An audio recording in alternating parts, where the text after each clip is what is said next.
Et donc voilà, à partir de juin 1976, il se met à emprunter de l'argent et puis il se met à le prêter aux gens. Et puis, c'est le long chemin de la transformation de l'idée clé en un objet clé. Et ce long chemin, c'est un chemin de transformation. L'idée telle qu'il l'a formulée au départ ne peut pas exister dans le monde réel. Et donc, il va adapter son idée. Et pour cela, il va faire 4 adaptations. Première adaptation, il ne va prêter qu'aux femmes. Pourquoi prêter qu'aux femmes? D'abord parce que les femmes sont les plus pauvres parmi les pauvres. Dans le Bangladesh de 1976, les femmes représentent la fraction la plus pauvre. Donc c'est vers eux que les efforts de Mohamed Yunus veulent se porter. Il se trouve en plus que, en tout cas c'est comme ça qu'il le présente, les femmes ont plus le sens de la famille et donc sont plus capables d'utiliser intelligemment cet argent pour faire sortir l'ensemble de la famille de la pauvreté. Donc c'est judicieux d'un point de vue innovation, mais c'est une barrière gigantesque. Pourquoi c'est une barrière gigantesque? Parce qu'en 1976, au Bangladesh, nous sommes dans un pays musulman traditionnel et les femmes n'ont pas le droit de parler à un étranger, sauf en présence de leur mari, et surtout, elles n'ont même pas le droit de toucher de l'argent.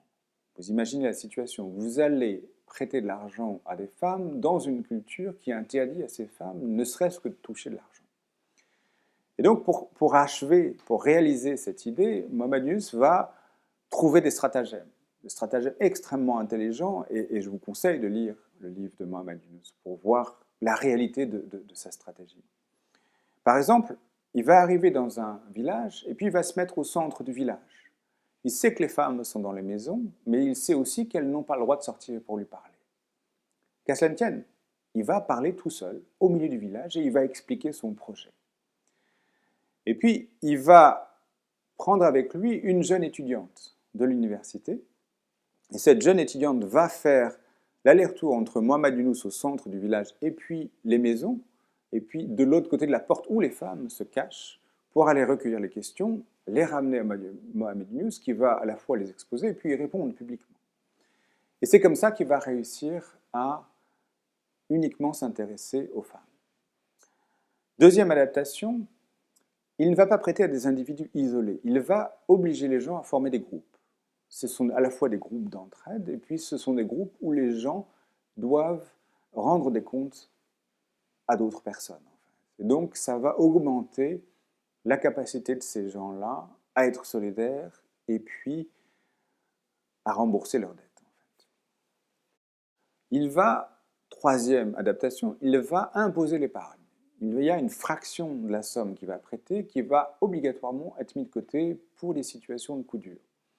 Là, c'est très intéressant parce qu'il se réfère à une vieille coutume qui s'appelle la poignée de riz et qui dit que toute famille doit, à chaque fois qu'elle sert du riz, épargner une poignée de riz pour le moment où les temps seront plus durs. Donc ici, il est en train de hybrider son idée sur une tradition très ancienne. Et puis, quatrième adaptation, il va faire en sorte que, au moment où les gens empruntent cet argent, que ça soit une cérémonie publique. Et donc les gens prêtent serment non pas devant un banquier, mais devant l'assemblée du village réunie. Donc ça impose une pression, il y a un côté solennel extrêmement fort. Toutes ces précautions, toutes ces stratégies, toutes ces manières de réaliser son idée vont faire en sorte que ça marche. Les gens le remboursent et il y a de plus en plus de gens qui sont intéressés.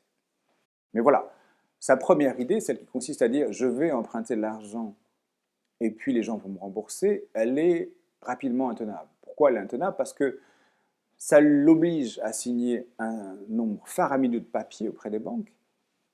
Ça l'oblige aussi à avoir un temps très long entre le moment où il signe le papier et le moment où il donne l'argent. Et ça, c'est incompatible avec la vie de ces gens-là. Il va donc convaincre en décembre 1977 le dirigeant de la branche locale de la banque où il emprunte de lui donner le contrôle de la banque, carrément. Il n'a aucun rôle officiel, mais c'est lui qui va gérer les affaires. Et là, ça va prendre une allure beaucoup plus rapide, ça va être beaucoup plus efficace. Si bien qu'en juin 1979, ce projet arrive aux oreilles du gouverneur de la Banque du Bangladesh qui lui propose d'étendre ce projet à tout le pays. Et donc, en juin 1979, il se retrouve tout d'un coup, lui, professeur d'économie, à la tête de 35 filiales bancaires à l'échelle du pays tout entier. Bien sûr, c'est le moment où il va se faire des ennemis. Pourquoi il va se faire des ennemis? Parce que, d'abord, les autres banquiers ne sont pas très contents de voir arriver un concurrent, ça c'est classique. Il est aussi en train de remettre en cause l'économie des usuriers. Donc il va se mettre à dos tous les gens qui vivaient jusqu'à présent d'extorquer les pauvres. Et puis, il va se faire des ennemis politiques aussi. Pourquoi? Parce que les gens traditionnalistes, les conservateurs, dirait-on, lui reprochent de saper les fondements de la tradition, en prêtant aux femmes, par exemple. En prêtant aux femmes, il leur donne un pouvoir qu'elles n'avaient pas jusqu'à présent. Les gens de gauche, on dirait les libéraux, lui reprochent d'être en train d'amener le capitalisme dans le pays. Évidemment, les communistes sont contre parce que du coup, les gens ont moins envie de faire la révolution, etc., etc. Mais ça marche, et ça marche de mieux en mieux, si bien qu'en octobre 1983, il va enfin pouvoir créer sa propre banque, ce que j'appelle l'objet clé, qui va s'appeler la Grameen Bank, qui est la banque rurale, littéralement, qui sera autonome des autres banques. Octobre 1983, ce n'est pas complètement son résultat, parce que lui, il voulait avoir une banque non seulement autonome, mais autonome du pouvoir central. Il se trouve que la banque, à l'époque, en octobre 1983, est contrôlée à 60% par l'État du Bangladesh. Il va falloir attendre 1986 pour que, enfin, la Grameen Bank soit une banque réellement indépendante, avec cette particularité que 75% de ses administrateurs ne savent ni lire ni écrire, ce sont les pauvres eux-mêmes. Voilà, et entre 1986 et 2006, elle va prêter 6 milliards de dollars à près de 3 millions de personnes pour les aider à sortir de la pauvreté. C'est une banque qui ne poursuit jamais les gens qui ne la remboursent pas. C'est une banque qui prête à 95% à des femmes. Et puis enfin, c'est une banque qui a un taux de remboursement de 99%. De ce point de vue-là, et c'est vraiment important de le dire, c'est la première banque au monde.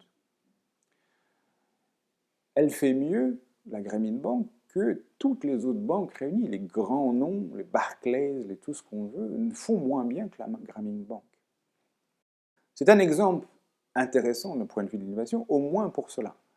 Parce que c'est quelqu'un qui a fait l'innovation sociale, mais en faisant l'innovation sociale, qui a été capable de battre les banques à leur propre jeu. Et puis en 2006, Mohamed Yunus et la Grameen Bank vont recevoir le prix Nobel de la paix.